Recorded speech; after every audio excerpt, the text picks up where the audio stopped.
ఈ పప్పులంతా పొడి చేసేసుకొని నెయ్యి వేసుకొని ఫ్రై చేసుకున్నాం కదండి.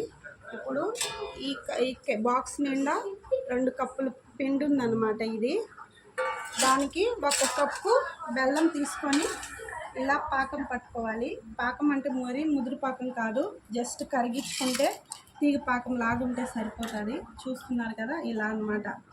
ఇప్పుడు ఈ మిశ్రమాన్ని ఎత్తి దీంట్లో కొంచెం కొంచెం పోసుకుంటూ ఉండల్లా చేసుకోవాలి. మరి వేడిగా ఉంది కాబట్టి నేను స్పూన్తో కలుపుతున్నాను.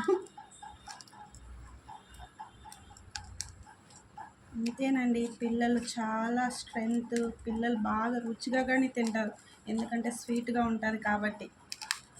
అప్పుడప్పుడు మధ్యలో పప్పులు తగులుతూ ఉంటాయి కాబట్టి ఫ్లేవర్ అనేది కూడా బాగా తెలుస్తుంది అన్నమాట. పప్పులు ఇచ్చామనుకోండి, అవి మేము తినము, ఇవి మేము తినలేము అంటారు కదా. ఇప్పుడైతే పిల్లలు ఈజీగా తింటారనమాట. అంతేనండి, కొంచెం కొంచెం పోసుకుంటూ చల్లారిన తర్వాత, అది వేడిగా ఉంది,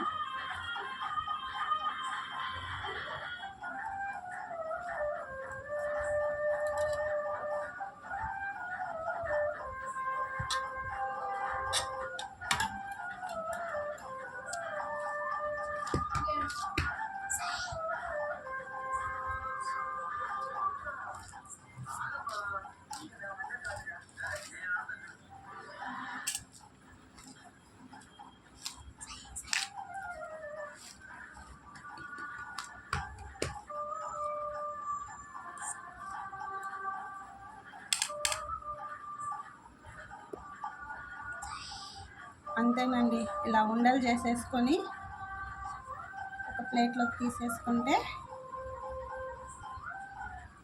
పప్పు లడ్డూలు రెడీ అన్నమాట. కొంచెం చల్లారిన తర్వాత బాక్స్లో స్టోరేజ్ చేసి పెట్టుకుంటే 2 వీక్స్ దాకా ఉంటాయి. ఎందుకంటే మనం వాటర్ ఏమి వేయలేదు కాబట్టి, పాకం పట్టుకున్నాం కాబట్టి బాగా చల్లారిన తర్వాత బాక్స్లో పెట్టుకోవాలి. ఓకేనా?